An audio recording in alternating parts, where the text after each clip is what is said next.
The Nazis. Nazis. I'm in the business of killing Nazis. Cousin, business is booming.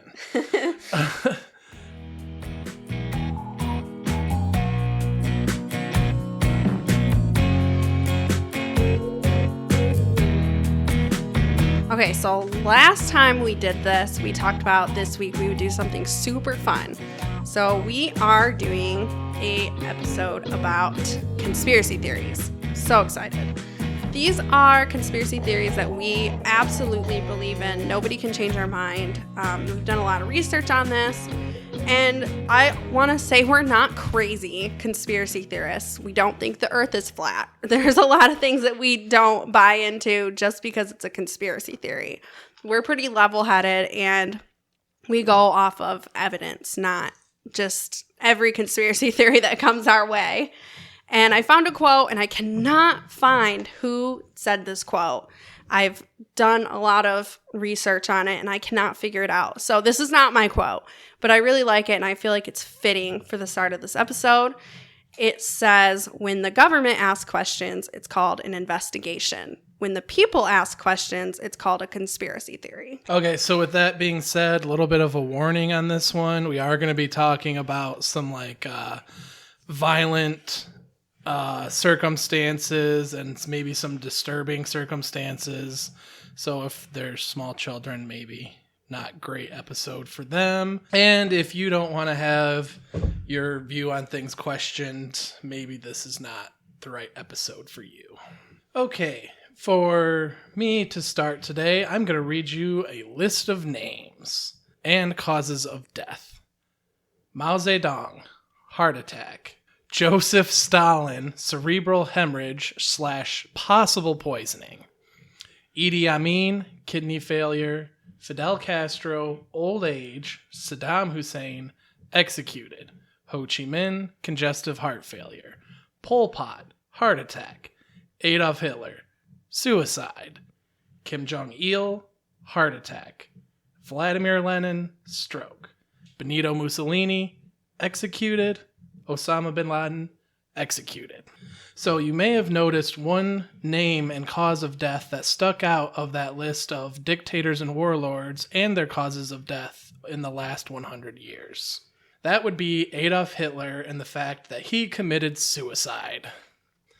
My belief is that he did not commit suicide, and pretty much nothing anybody can say will change my mind. So now what I'm going to do is I'm going to go through and kind of give a slight bit of history on the official story and then go from there. So the common belief that is held is that on April 30th of 1945, with Russia's Red Army encircling Berlin, Hitler and his newlywed wife, Eva Braun, killed themselves in the Führer bunker under the Reich Chancellery. Hitler's valet, Heinz Lynch, found their bodies after hearing what sounded like a gunshot. Their bodies were then wrapped in blankets and carried out of the bunker to a bomb crater in the Reich Chancellery garden, doused in petrol, gasoline, and lit on fire according to Hitler's last will and testament. Alright, here's where the problems start for me. The only people who are said to have seen the bodies before they were wrapped in the blankets was Heinz, Hitler's valet, and Hitler's secretary, Martin Bormann. So both Heinz and Bormann could be the key to the cover-up of Hitler's death. No one else, there was 40 people in the bunker besides these two guys. And all the other 30 or 40 people saw was two bodies wrapped in blankets being brought out of Hitler's library in the Führer bunker. Mm-hmm.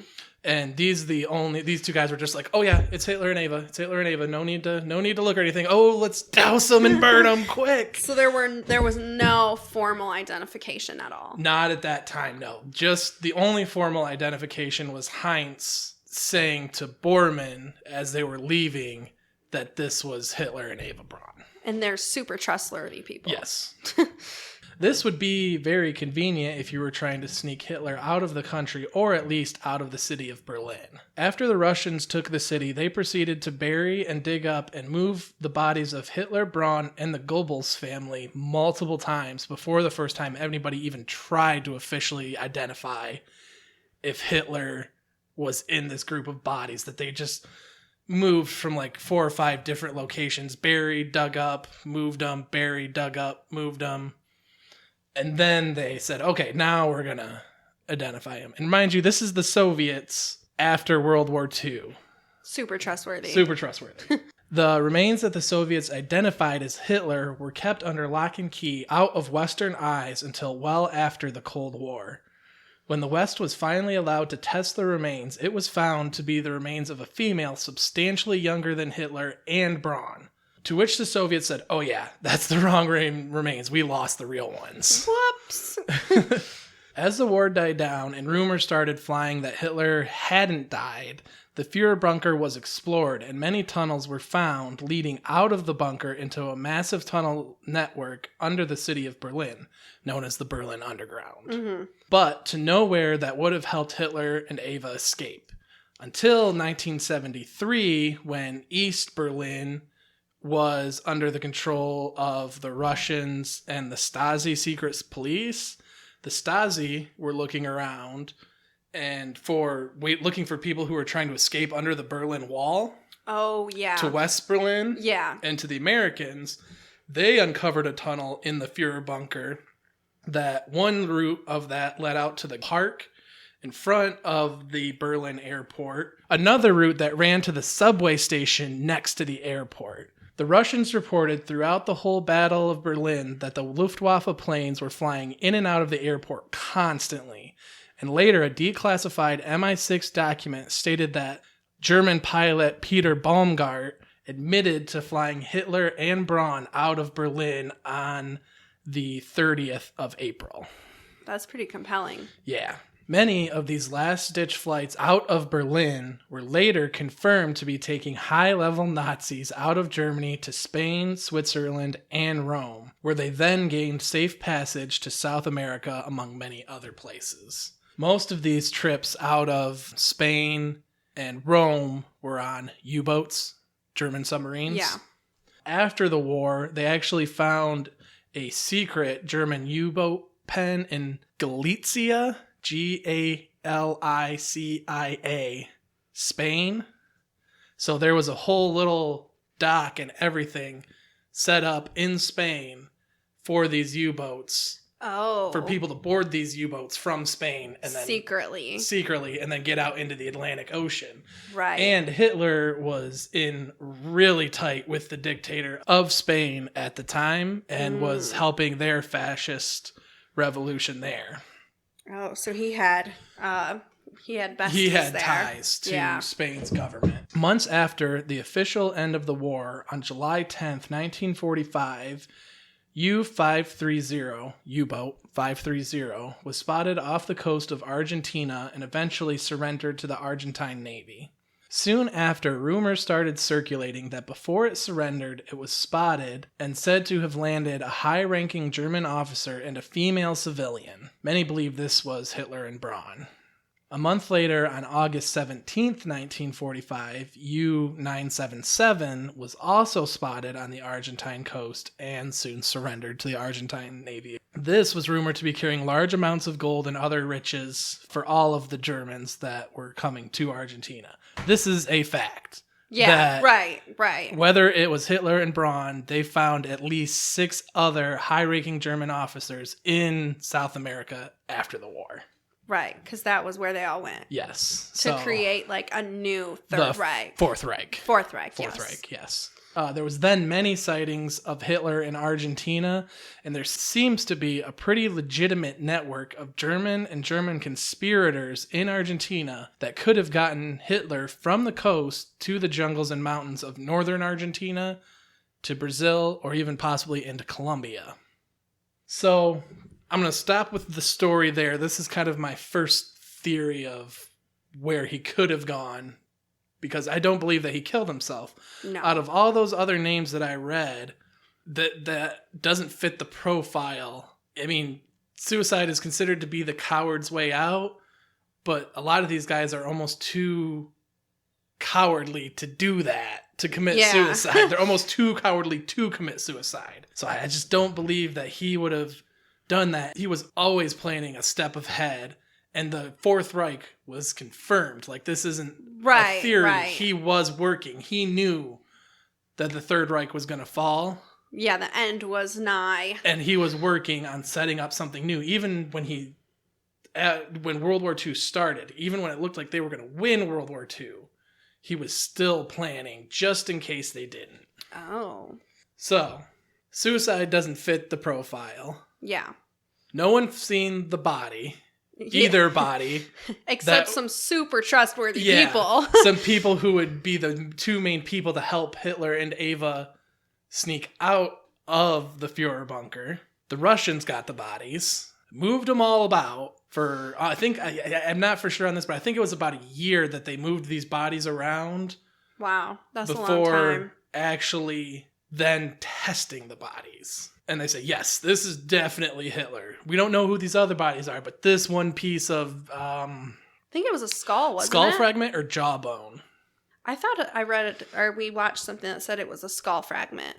Yeah, I think it was a skull fragment. And the skull fragment was from a lady who was in her 30s to 40s. Hitler was a man who was 53 when he died. Yeah. Or was said to have when he disappeared. When he disappeared, yeah. So that doesn't work. I'm not buying that at all. And then you have other accounts of high-ranking Nazis escaping out of Germany, just being shuttled out of the airport the day before the Russians finally took the city. I mean, they're just constantly launching planes, landing planes with all these high-ranking Nazis fleeing the country. There's evidence of them actually going through the Vatican getting them safe passage to South America, Spain taking them in, letting them live in Spain, or getting them on to Argentina. South Africa was another place a lot of them were sent to. So there's a precedent that these guys are getting out. They had plans in place, They just said, okay, do it, execute this. And they're gone. Right. And if all of these high-ranking Nazis got out, why wouldn't the highest ranking be able to get out? Yeah. And then also, you end up finding, 50 years after the war, you end up finding a tunnel that could have taken Hitler within a football field of the airport. Right. It wouldn't have been hard to get him out at all. No. And didn't the president of the United States at that time even believed that he was still alive? He issued a memo to the CIA, FBI saying that he wanted them to look for him in South America or wherever else because he truly believed that he was still alive. Yeah, no one really at the start believed that he was alive, and even when the Soviets said, "Oh, we have his body," nobody still believed it. Right. It wasn't until years later that it somehow became the accepted story. Right. Okay, so then this is my kind of second theory on where he would have gone. Well, second and third. I don't think this is as plausible as he went to South America. Right. But it's kind of fun. So, so there were rumors that Hitler escaped to a secret German fortress in Antarctica. Oh, yes. I've heard this before. So this is true. The Nazis and Hitler had funded many expeditions to the South Pole just prior to World War I. Mm-hmm. World War II? Prior to World War II. And many believed on the outside that they were trying to set up some kind of military encampments down there or like a fallback point, basically. Yeah. And it was never really truly determined what they were doing there. At this time, everybody was searching for the South Pole and exploring Antarctica. And wanted a chunk of it for themselves, yeah.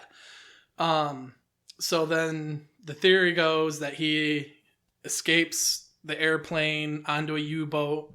U-boat gets taken down to the South Pole or to the Antarctic coast, and he goes and lives in this secret German fortress on Antarctica. So then, and this is a little compelling, months after Japan surrenders, the U.S. Navy organizes Operation High Jump. which is an all-out Navy expedition, U.S. Navy, Army, Marines, everybody, and some Air Force planes, all going down to Antarctica. Oh, yeah. We literally just months got out of a war, and now we're packing everybody up. Yeah. And sending them down to the South Pole. A lot of people said that it was to look for Hitler. Right. There, and maybe they found him, and they're like, oh, nope, and now he is really dead. They found him in the South Pole. Right. I don't necessarily think that's the case. But even if the whole reason for them, if it's not going there to hunt for Hitler, they stated that their objectives were to train personnel and test equipment in sub-zero temperatures. I believe this was in preparation for a possible war with the Soviets. Oh, right, because then the Cold War came shortly after that. Yeah, I mean, it had already begun. As soon as Germany surrendered, the Cold War started, pretty much. So we needed to know, will all of our equipment and all of our training that we already have work in Russia? Yeah, that's more likely, I think. Which I think that is what it was. But technically, no one is supposed to be running military drills or anything in Antarctica. It is completely neutral. No one owns it. No one has rights to it. So it was... It's not illegal if you don't get caught. Yeah, well, they got caught. So, yeah, the official line was that they were going to train personnel and test equipment in sub-zero temperatures. Possibility is maybe they were looking to see if maybe Hitler did escape. Gotcha. Or maybe both. So then the third and final little theory, and this ties into high jump and Hitler escaping, is that Hitler either was or made a deal with the lizard people. Oh my God, this is my favorite theory ever. Do you know who the lizard people are? The government. No, well, yes, but the lizard people are 8-foot-tall species of lizard-like people who live in the Earth's core, but they can shapeshift into human forms and take and look like a regular human. The theory goes that the opening to the lizard people's realm is at the South Pole. Oh. So that's what they were originally looking for. Well, that's what the Nazis were looking for before the war, was they were looking for the entrance to the lizard people's realms. He either was a lizard person or cut a deal. Oh my gosh. And went and lived with the lizard people in the center of the earth. And then Operation High Jump was going and looking for the opening to the lizard people's realm. That's it. We figured it out. It's it. So Hitler survived. He was a lizard person. And Operation High Jump was going to destroy the lizard people. Yep. That's it. We figured it out. We're geniuses. Yep. So that's pretty much all I have on Hitler. Yeah. And Hitler is dead today. It's 2019. Obviously. He would have been... Well, if he's a lizard person, he's not. If he's a lizard person, he's not dead. But outside of that, if he did, which I think he did escape to South America. Yeah. And he had some villa down in the mountains there somewhere. And I think what happened is that, yes, he had these plans for the Fourth Reich. He barely made it out of Berlin alive. Barely made it out of Germany alive. Barely got to Argentina. Got into Argentina, got trekked all the way across the country, and then I think he was too sick and tired to continue on. Yeah. And either died shortly after or years after. He probably didn't live to be an old man with all his conditions that he had. He was messed up. Yeah. Sickly. He had all kinds of health issues and deformities. And mental health issues. Obviously. But, yep, that's all I got. Yeah, and why wouldn't he go to where the Fourth Reich was or was supposed to be? Yeah, doesn't make sense for him to send the Fourth Reich to South America and then him decide to go to Antarctica. Skip out on the party. Yeah, that's not really his, not his MO. Right. Super compelling. I believe it. You have convinced me. So, again, this might be hard for people because this is more like our era, and you probably remember this event. And again, if you don't want the way you think or the way you see things questioned, you might want to skip this one. So, September 11th, 2001, at 8:45 a.m., a Boeing 767 hit the tower, one of the World Trade Center towers on the 80th floor. And the tower is 110 stories tall.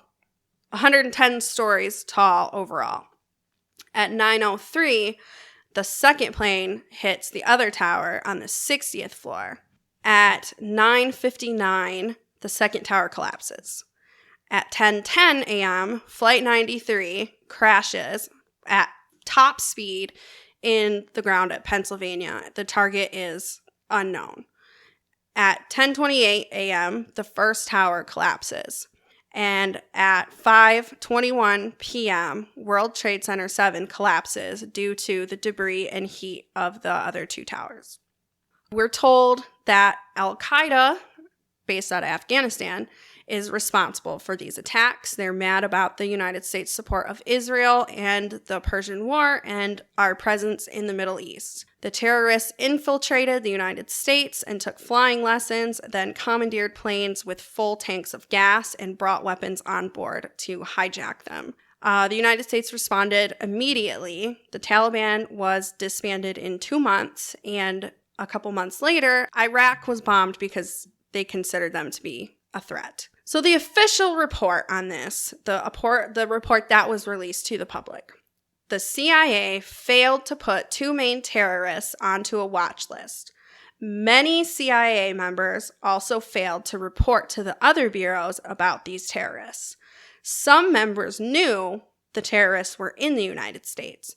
The terrorists used their real names to get in because they weren't on the watch list. A CIA officer then watch-listed the terrorists in August. The FBI starts to have some doubts about things and politely suggests to the CIA, like, hey, maybe we should conduct an investigation.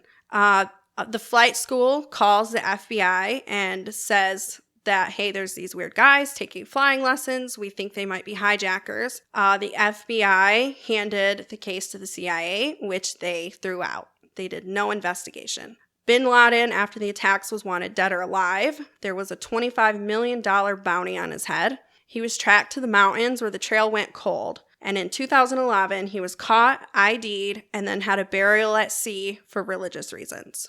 So let me do a little bit of background leading up to the events of September 11th. So way back, 1962, there are files from the CIA suggesting staged terrorist attacks to get into Cuba, which Kennedy rejects. He does not like those ideas, even though the CIA had many ideas of what they could do. Not just one, very, very many ideas of how they could stage terrorist attacks. In 1997, FEMA released an emergency response to terrorists, which featured the Twin Towers on the cover. In 1998, NORAD does hijacked plane simulation, flying into the Pentagon and the World Trade Centers. In 2000, terrorism manuals by the Department of Justice were released, which depicts the towers on the cover in the crosshairs of a gun or whatever.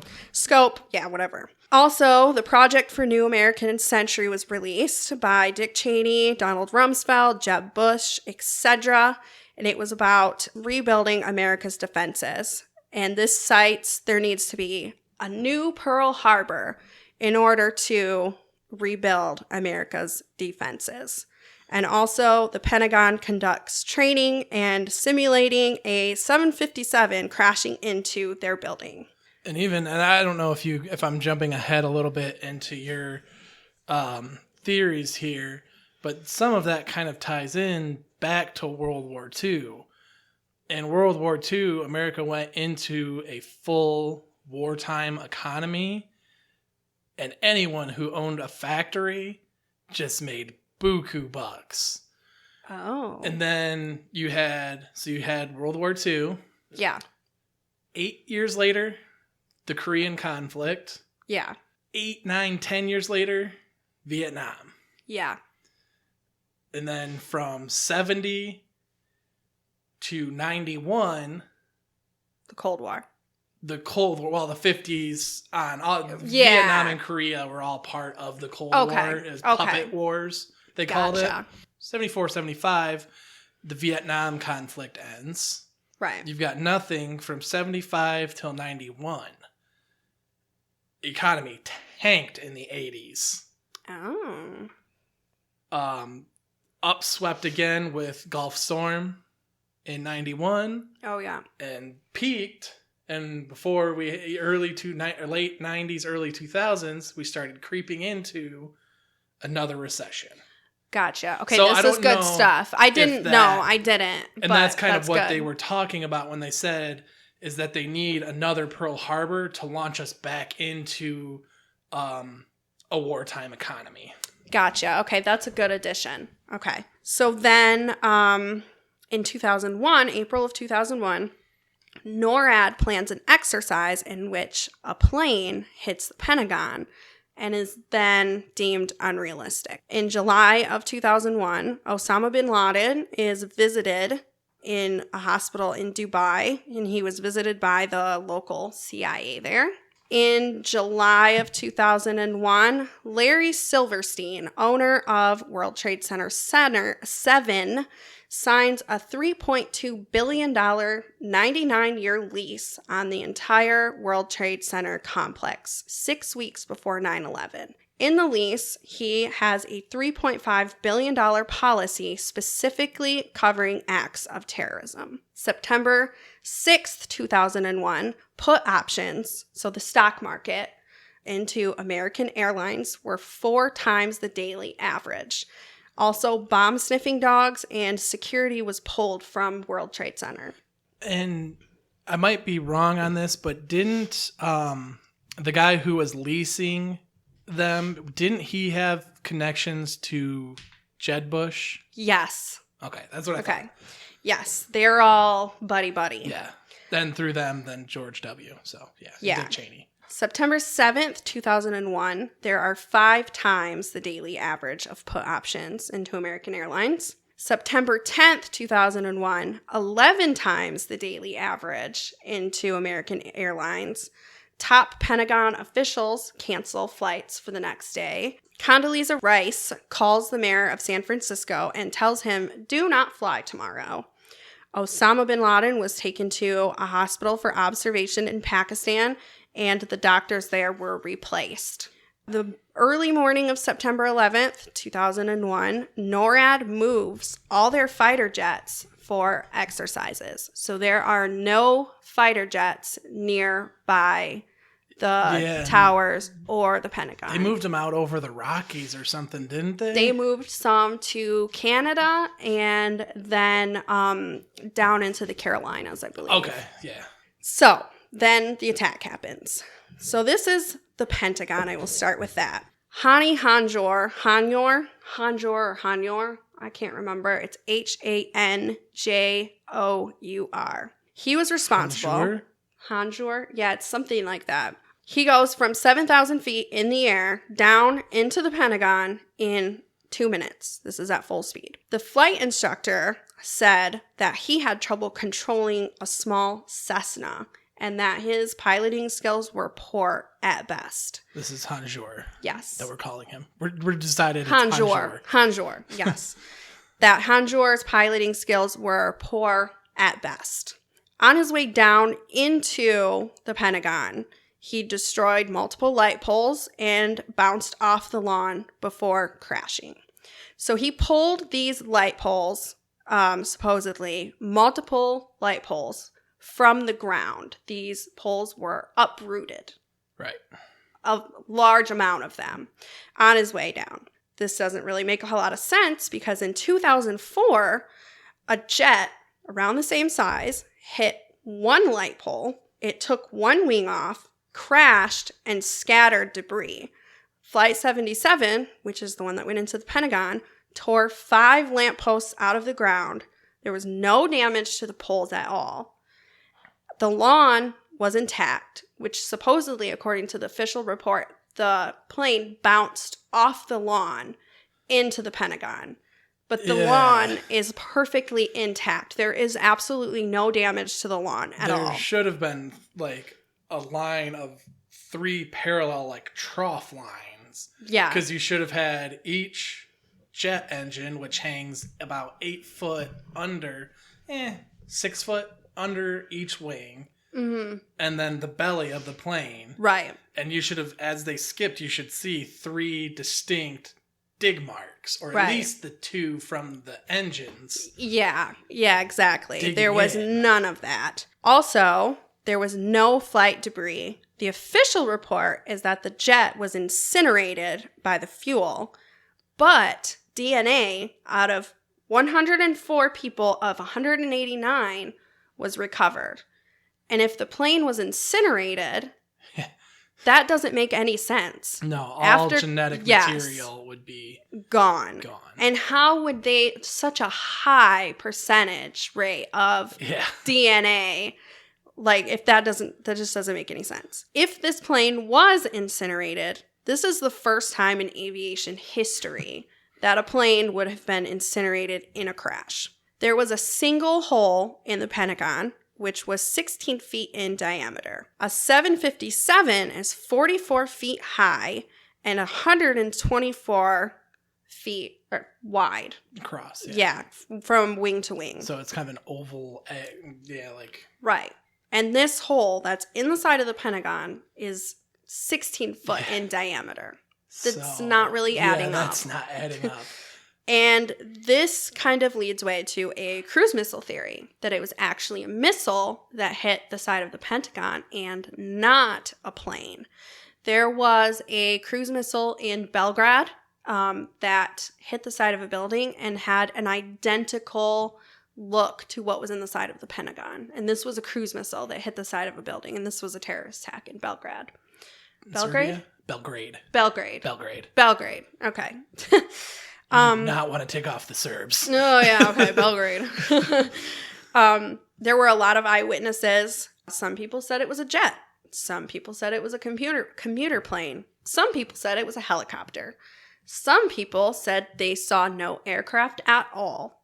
There were so many different eyewitness accounts of what actually happened. April Gallup, who was an employee in the Pentagon, was injured in these attacks. She was put in the hospital for her injuries. Men in suits who did not identify which sect of the government they were in visited her multiple times in the hospital. Men in black. Yeah, exactly. They never told her what she had to say, but they strongly suggested... Led her statement, yes, kinda. Yeah. That a plane hit the side of the Pentagon, even though she never saw a plane. I've actually heard of that in a lot of other cases. I said the Men in Black. I don't mean like Will Smith Men in Black. Right. I mean the like mysterious bald guys, no eyebrows, hats, like back from the 50s and 60s. Right. That whenever there was like a UFO sighting, they would come in, were said to come in and say, well, you really saw this, didn't you? This is what you really saw. Right. The power of persuasion. Yeah. People in the surrounding area, 1.6 miles away, felt a shockwave, which would not have happened if it was a plane hitting the side of the building. There would not have been a shockwave. No, they might have got some rumbles, but not like an actual like. Right. This was actually a shockwave. Surrounding cam footage from all, like there's a hotel nearby, a gas station. All of this cam footage was taken by the FBI, which makes sense. You know, I would expect that to happen. Them to take it. And it actually makes me feel a little more secure that the FBI got it before the CIA. I know, they're so shady. If the CIA just straight up got it, I'd completely be like, nope, none of what they say they found in that is. Yeah, But the FBI tends to be a little bit more trustworthy. Just a little bit. Yeah. But anyways, it was taken, never released, except for 5 frames of the footage, which never depicts a plane hitting the building. It only depicts the explosion after. Okay. There is absolutely no footage showing a plane hitting the side of the Pentagon. The section that was hit was under renovation, but this specific part of the building had been built to withstand terrorist attacks, specifically a plane hitting the side of the building. So all of that together does not add up to a plane hitting the side of the Pentagon. So let's move on to World Trade Center 7. It is a 47-floor office building. The tenants include the CIA, the Department of Defense, the IRS, Social Security, which they were all storing thousands upon thousands of files. All of the surrounding buildings from the World Trade Centers, all the surrounding buildings were perfectly intact. The official report is that the debris created an internal fire, lighting fuel tanks inside the building. And I don't know if you know this, but how many, wasn't it like 2 or 3 blocks actually, like city blocks from? I think so. It's not like they were right underneath. Right underneath. Yeah, no, yeah. They weren't. They weren't directly underneath it. Yeah. Again, the internal fire caused it to collapse. This is the third building in history to collapse because of a fire. The first and the second are the Twin Towers. In 1945, a B-25 bomber flew into the Empire State Building on the 79th floor. That's still standing. In 1988, a skyscraper in LA burned over 4 floors for 3 hours. Didn't collapse. In 91, in Philadelphia, a 38-story building burned 19 hours, expanding 8 floors. In 2004, a skyscraper in Venezuela burned for 17 hours over 26 floors, all the way up to the roof, and it did not collapse. In 2005, a building burned for 24 hours, wiped out the top 10 floors. The top 10 floors collapsed, but the entire building did not. So it was just everything above the fire? Yes, but the whole building. But the structure beneath where the fire was fine. Perfectly intact. Okay. Yes, it withheld the weight of the collapsed floors. Okay. That's where I was getting at. Was it withholding the weight above it? Okay. Yeah. So all of the above buildings were built in the 70s, just like the World Trade Center towers were. And one tower burned for 56 minutes, and the other tower burned for 103 minutes, which only expanded for 4 floors. And we are supposed to believe that this collapsed the towers.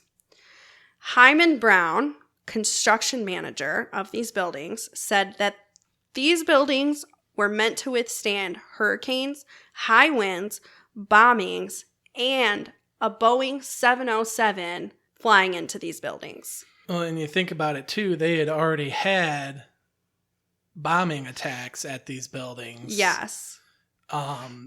New York, these buildings are right on the coast.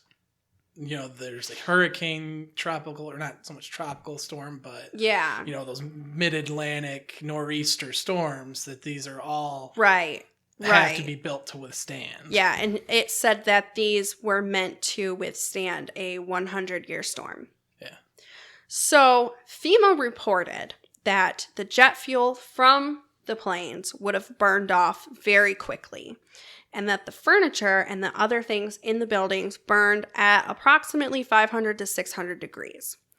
Underwriter's lab, which has certified steel, which is meant to withstand temperatures of 2,000 degrees, burning for several hours, came forward and said that this doesn't make sense. The guy who said that it doesn't make sense was fired shortly after he came forward and said that. Multiple people reported explosions. Firefighters originally thought that it was a controlled demolition. All of them had said that they thought it was a controlled demolition before the official report of what happened came out. Like initial interviews, they said that this is a controlled demolition. Obviously, that's what this looks like.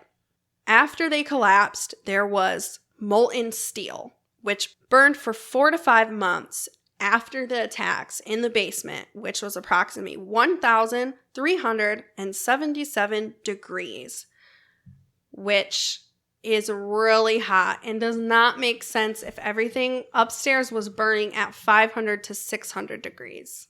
Not making sense.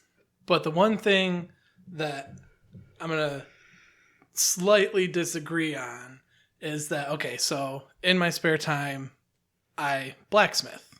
I have taken a, not obviously big industrial steel, Right. but I have taken, thin pieces of metal, thrown them in the fire, forgotten them for minutes. Right. And they've burnt up. Right. And not just crappy iron that I found, like actual good knife quality steel. Right. Which has some of the same properties that this steel would have had, and that it will burn. Like the whole jet fuel won't melt the beams kind of thing. Right. They will. And right. especially if you so you're up in the air above the skyline or in a wind funnel from the skyline. Right. You crash through. As the plane crashes through, it creates a vacuum. Right. And pulls all the air in from the outside, which is already funneling through buildings. Yeah. And then you have the fuel ignite, and then a huge gust of air being funneled into it. Right. You will melt steel.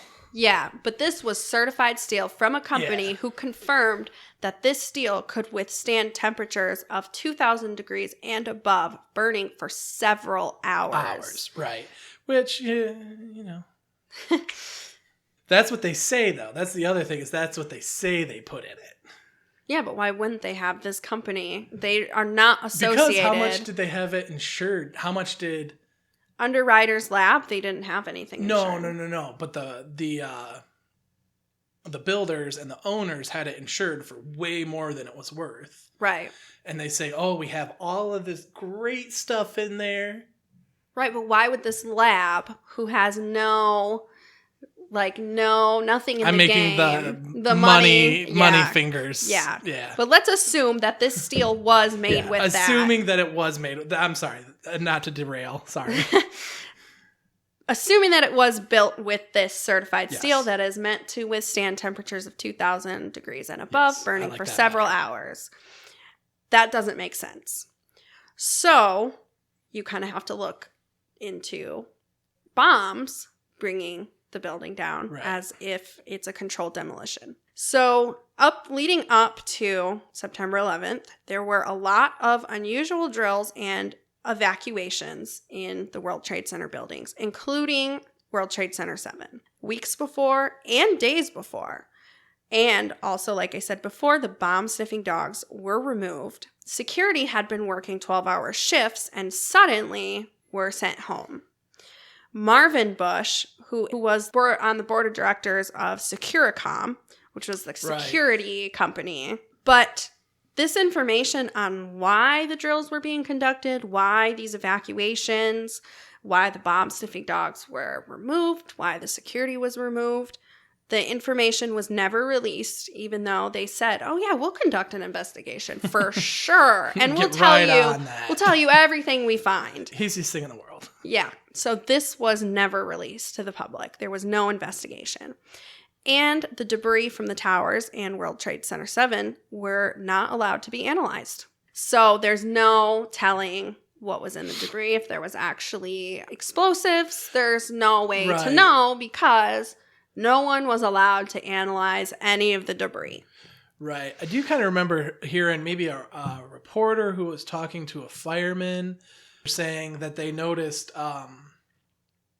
like in a lot of the rubble, that a lot of the steel had like little bitty beads, like molten metal beads on it, which is from thermite explosives. Yes, a lot of firefighters and stuff said that they smelled explosives. It has a distinctive, thermite has a really distinctive smell, and then also leaves like little, like it drips off in like molten, like a candle. Right.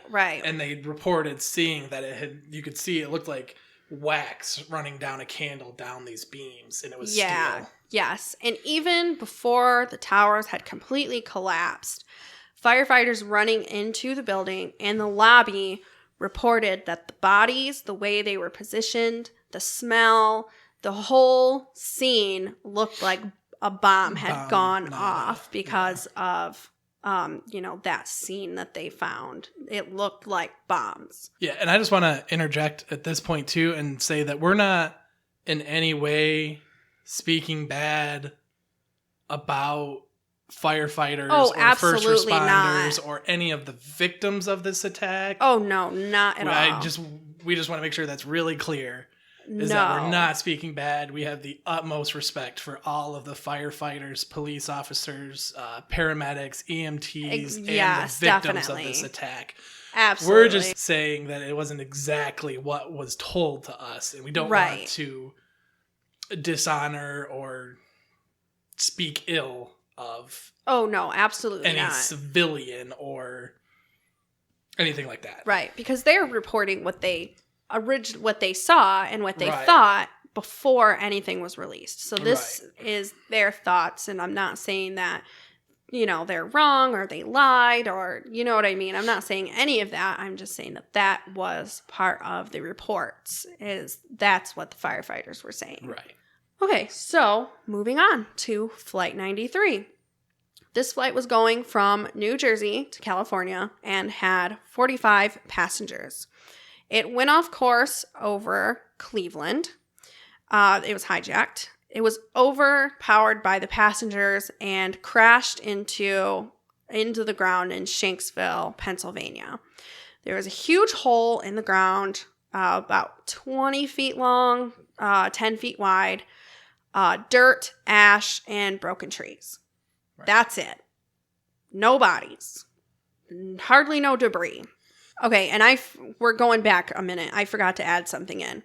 So, like we talked about, everything being incinerated, melting, etc. in the Pentagon and then also the World Trade Center, we are expected to believe that the passports of the hijackers survived and were found so we could identify them.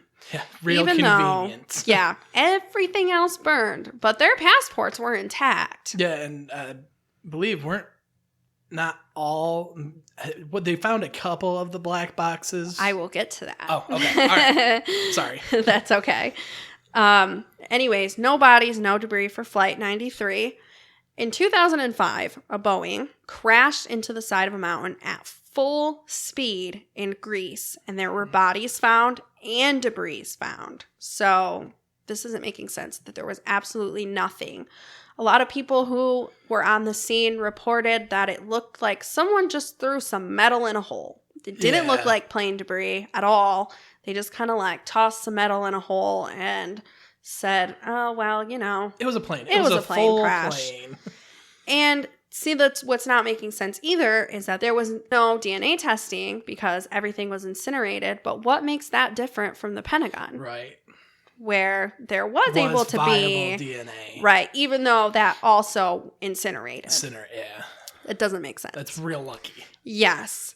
So supposedly the black box for this was not found, but the recorder of the CVR, the cockpit voice recorder, was intact. It was found, played for the families, which they had to sign a non-disclosure agreement that they would not speak of this, and the last 3 minutes of the recording was unaccounted for, which had no explanation whatsoever. So supposedly on Flight 93, the passengers called family members to tell them what was going on. So this doesn't make a lot of sense because almost all of the passengers on here were able to successfully make a phone call from the flight to their family members.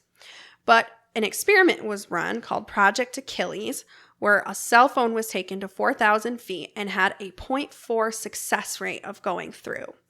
At 8,000 feet, it had a 0.1 success rate of going through. At 32,000 feet, it was a 0.006 success rate of a single call going through. And then in 2004, American Airlines installed a cell tower into their planes so that people could make cell phone calls from the air, which if cell phone calls were so successful before then, why would they need to install a cell tower? Right. And I am not saying that these people are alive and well and that this is all a conspiracy and that these families aren't grieving. I don't know what happened to them. I have no explanation. This is the part of the story that has the least amount of theories. And that's the hardest part too of the kind of this whole thing, and of the whole attack on that day, and especially of this, is that there's 40, 48, 50 people. 43. 43. 45 passengers. 40 passengers, but then what? 5-8 crew? I think was this including? I don't know if the 45 was including. Okay, so yeah, you personnel. got 45 to 50 people. People who have no answers. And they're grieving. The parents, family, children, aunts, uncles, grandmas, grandpas, it's hard to say. I could see why they would cling to any kind of official story. Right. Yeah, exactly. Because they need to know something. They have closure. Exactly. And then, but it would be hard to actually look at it, at the evidence, and say, well, actually, what happened? Right. A phone call from Flight 11 was also made. It was 23 minutes long from a flight attendant named Betty Ong. Only 4 minutes of this phone call was actually recorded. So there was a 23-minute long phone call, 4 minutes recorded. No explanation for that, why it happened. So she said that there were 5 hijackers, and the FAA said that there were only 4 in an official report. She also reported them being in rows 9 and 8, and the FAA said that these people were in row 7. So these stories are not really adding up. Back to black boxes, Flight 11 and 175. So those were the 2 flights that went into the towers. The 9/11 Commission reported that these boxes were not found. But a firefighter in an autobiography that he wrote said that he was commissioned by the FBI to help them find the black boxes, and that they did find the black boxes. The FBI director, Robert Mueller, said Flight 77, the box had the altitude, speed, and etc., but the voice recorder had nothing useful on it and was never released. Donald Rumsfeld said the voice recorder was unrecoverable. So let's talk about the hijackers for a second. The Department of Justice said altogether there was 19 hijackers. BBC did an investigation and found that 3 of the dead hijackers were actually alive and well. Robert Mueller had then said that the identity of these hijackers were in doubt and that there was no legal proof saying who hijacked these planes. If you recall, back to the flight that hit the Pentagon, where so many people were identified by DNA.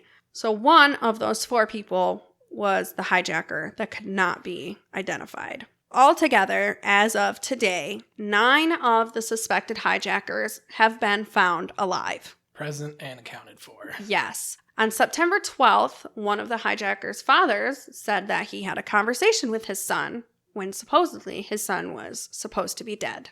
Already dead in the attacks. Yes. So that does not make sense. One of them was an engineer. They have jobs. They're going on living their lives, but they're supposed to be dead.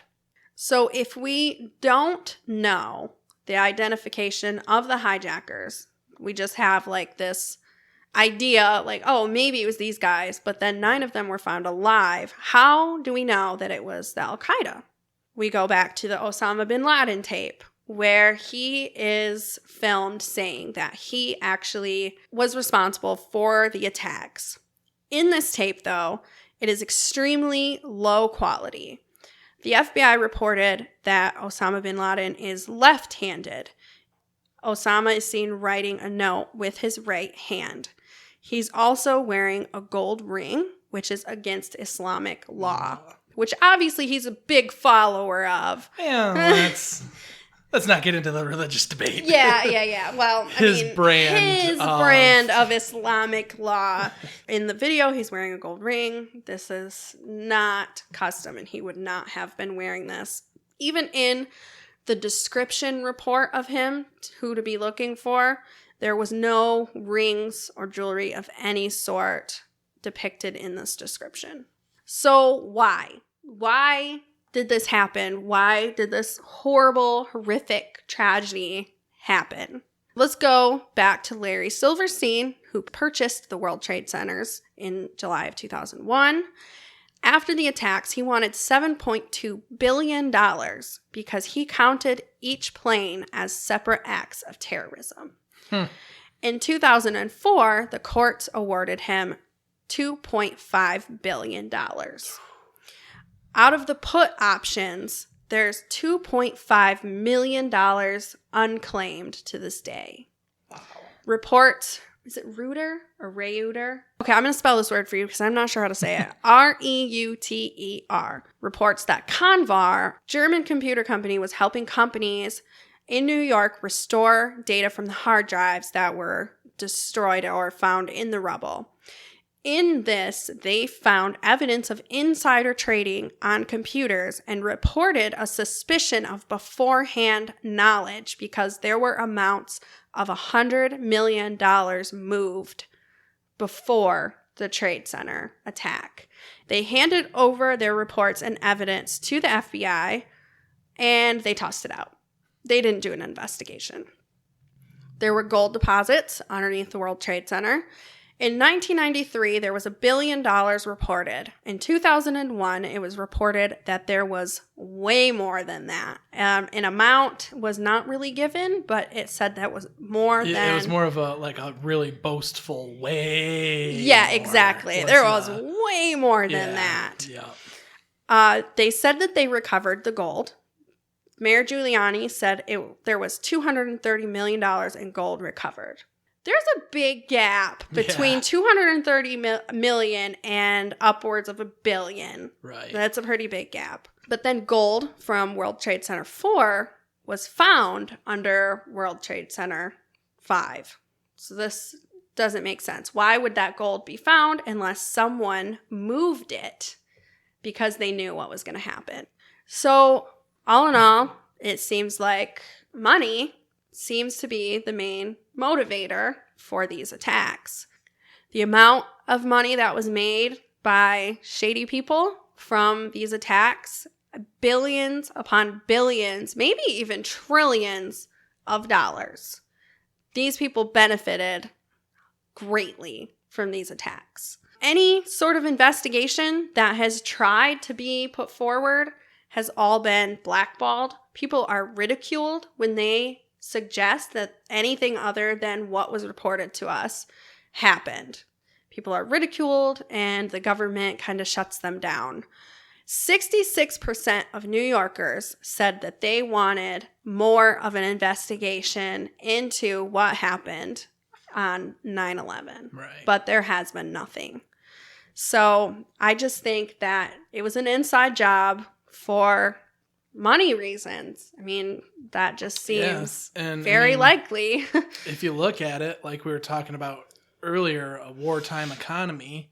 Right. We've been in that for the last, that was 2001, it's 2019. Yeah, long time. We've been in a wartime economy for the last 18 years. Long time, yeah. The one thing that always kind of boggled my mind, I mean, I was 11 when this happened. I just turned 11 when this happened. I was in 5th grade. Yeah, and I was 9. And I remember hearing about it and seeing on the news, well, are we going to go to war with Afghanistan and all this stuff? And then we end up going to war with Iraq. Yeah. Because for some reason, you know, supposedly a Saudi in Afghanistan attacked us. Right. And we invaded and bombed Iraq, which makes no sense. Yeah, they had weapons of mass destruction, and which were never found. But they had solid proof, and that they were harboring the terrorists. But the terrorists were in more of them were in America than were in the Middle East. And then it was reported that they were disbanded within 2 months, so it doesn't make sense that the terrorist organization was there. So there's just so much that does not add up. There's a lot that just does not make sense with this whole thing and what we're being told. And it's really unfortunate. Yeah, it is really unfortunate. Because there's a lot of people who were hurt, killed, and are still picking up the pieces because they lost family members. I mean, still today, we have soldiers. Oh, yeah. It's calmed down, but I mean, it's really this war on terrorism, whatever you want to call it, whatever it is now, is still 18 years later. This is the longest modern war. Yeah.